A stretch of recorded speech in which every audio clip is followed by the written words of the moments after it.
Por otro lado, en diciembre en 2003, Felipe Calderón asistió como invitado de honor a la boda de Luis Carlos Ugalde con Lía Limón, militante del PAN.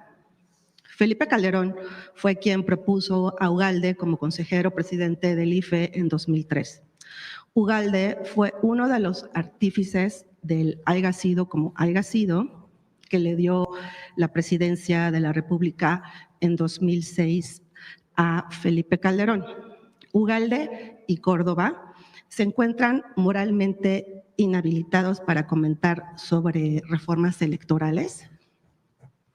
No, bueno, ellos tienen derecho, son libres de hablar, de participar, de decir sus opiniones.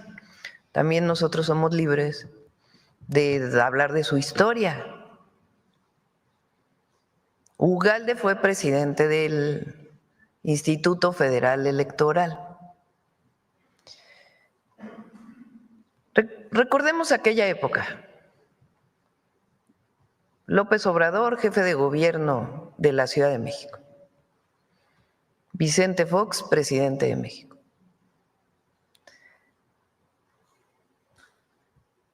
Fox, una buena parte de la oligarquía mexicana y los partidos PRI, PAN, principalmente, obsesionados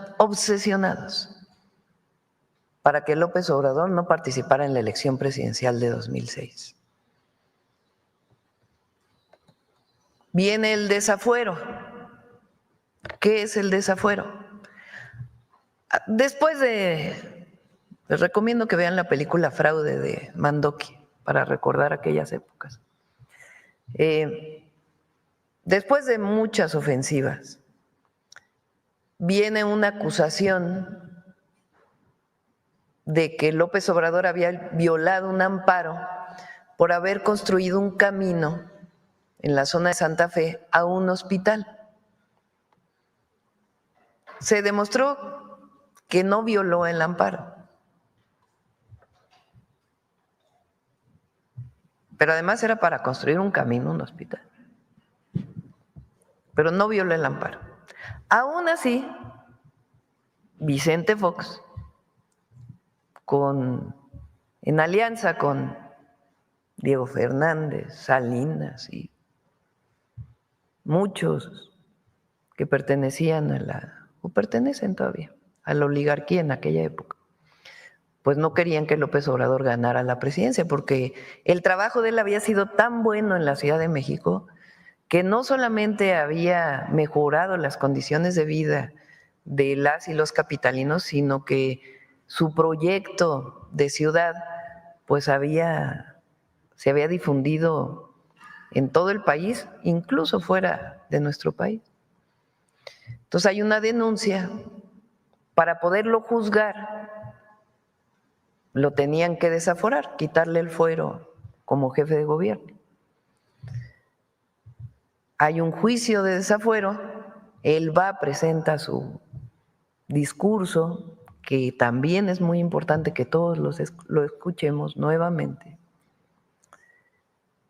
que termina diciendo: a ustedes y a mí nos juzgará la historia, y la historia ya los juzgó. Votan prácticamente todos los diputados del PRI y el PAN. En aquel momento, pues, López Obrador era parte del PRD. Votan por mayoría desaforarlo. Lo desaforan. O sea, le quitan el fuero para poderlo juzgar. Y él dice: yo no me voy a amparar. Si quieren venir por mí, vengan por mí. Y entonces el PAN paga una fianza, porque como no era delito grave, pues paga la fianza para que no lo detengan. Vienen movilizaciones desde antes del juicio de desafuero, enormes. La movilización más grande contra el desafuero pues fue de 1 millón de personas, no solo de la Ciudad de México, sino de todo el país. porque en el fondo se sabía, primero, que era una gran injusticia, que era un asunto político de fondo, que no querían que él participara en la elección del 2006. En aquel entonces nos poníamos un moñito tricolor como un símbolo de resistencia. Finalmente, las movilizaciones populares son tan grandes y el cariño de la gente es tan grande que no se atreven a seguir con el juicio y Fox retira los cargos. Él regresa a la jefatura de gobierno y finalmente en 2005, a mediados del 2005, decide empezar a recorrer el país para postularse como candidato a la presidencia de la República. Camina por todo el país y el apoyo popular es enorme, enorme. Las encuestas lo ponían 15 puntos arriba y la gente feliz de que hubiera un cambio, porque Fox prometió un cambio y nada cambió, nada. Prometió muchísimas cosas y no ocurrió nada de lo que prometió. Al contrario, se fortaleció esa alianza del PRIAN, que desde entonces decíamos, no son dos partidos, es uno solo, es el PRIAN. Bueno, entonces viene una campaña tremenda contra López Obrador, que es López Obrador, un peligro para México. En la televisión, cámaras empresariales pagando en la televisión aquella campaña tremenda diciendo que él iba a endeudar al país, que íbamos a ir a la quiebra, que muy fuerte. Con todo y esa campaña, las encuestas le daban a López Obrador el triunfo. ¿Quién era el candidato del PAN? Felipe Calderón. Viene la elección y en la elección, justo el día que está el PREP con los resultados, el programa de resultados preliminares del entonces Instituto Federal Electoral, iba arriba López Obrador y de pronto lo rebasa Calderón.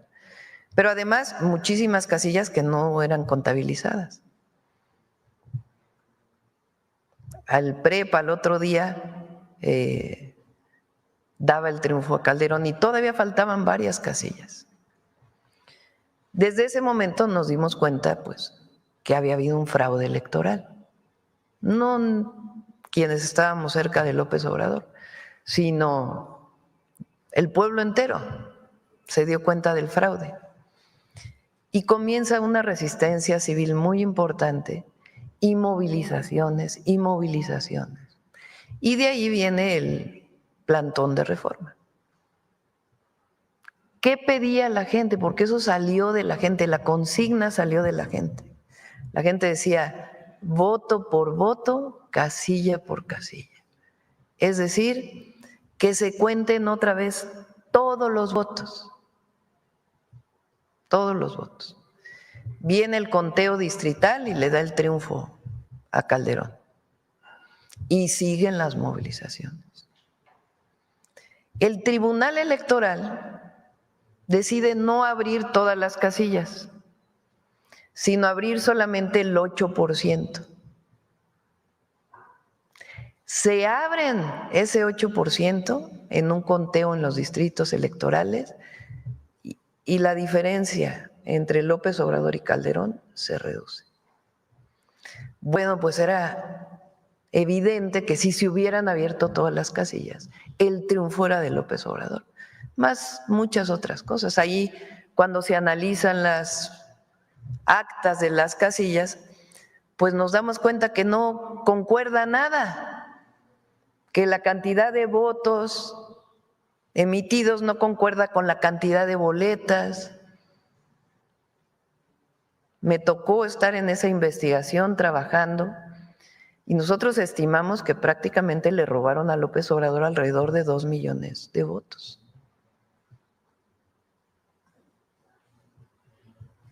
¿Quién estaba como presidente del Instituto Federal Electoral? que no permite que se abran las casillas, que defiende el triunfo de Calderón. Ugalde. Ese Ugalde es el que ahora dice que México es autoritario. Por una razón, porque el pueblo votó el Poder Judicial. Entonces ellos tienen derecho porque es un país libre, pero hay que recordar la historia, cómo fue. Lorenzo Córdoba, ya él duró como 13 años, creo, ahí en el Instituto, ya después Nacional Electoral, que en realidad pues defendía una posición política.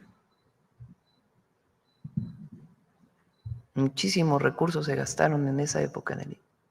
Ahora, ayer que presentamos, que ya lo habíamos presentado antes, algo que está en las redes sociales, porque él dice es que nosotros estamos promoviendo el espionaje. No, eso salió en las redes sociales, lo conoció todo el mundo. ¿De dónde lo tomamos? De las redes.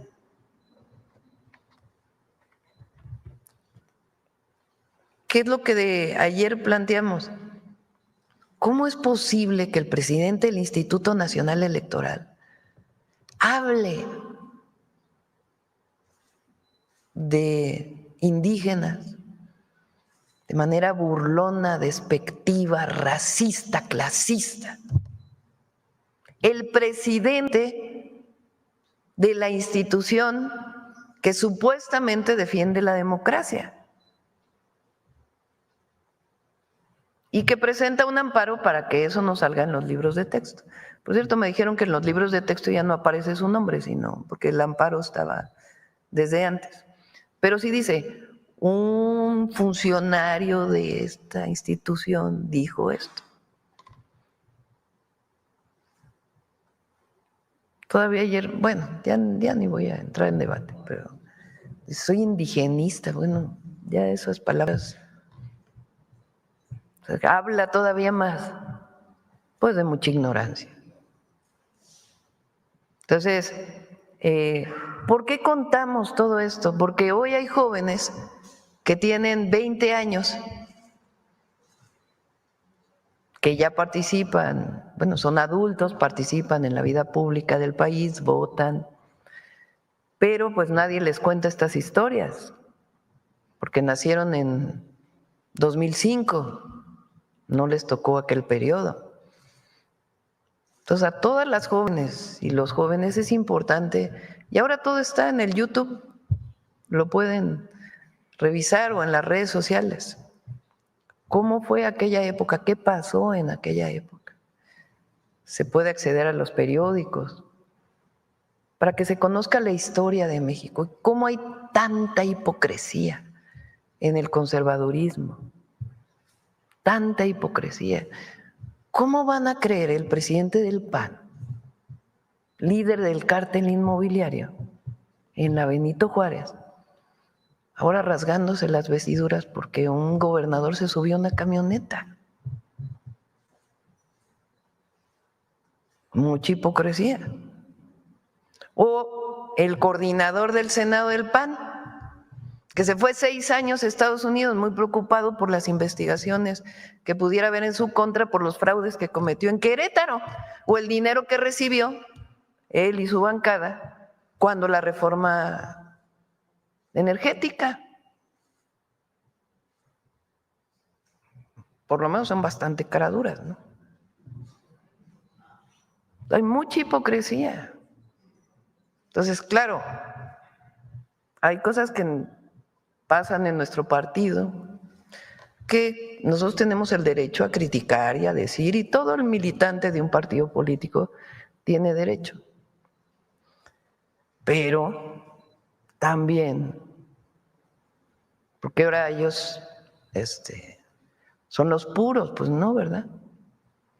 Hay gobiernos con mucha corrupción. Hablamos de Calderón, García Luna, porque que yo sepa no han pedido disculpas. ¿O sí? ¿No, verdad? O Lorenzo Córdoba, que haya dicho, la verdad no debería de haberme dirigido de la manera en que me dirigí, pido disculpas. No, no hemos escuchado nada de eso. Entonces, por eso hay que recordar la historia del país, la historia reciente, la historia. Hay una canción de León Gieco que dice, la memoria es alma de la vida y de la historia. Algo así dice, a ver si me recuerda. Bueno, para seguir hablando de historia y para seguir con el tema de Malitzin,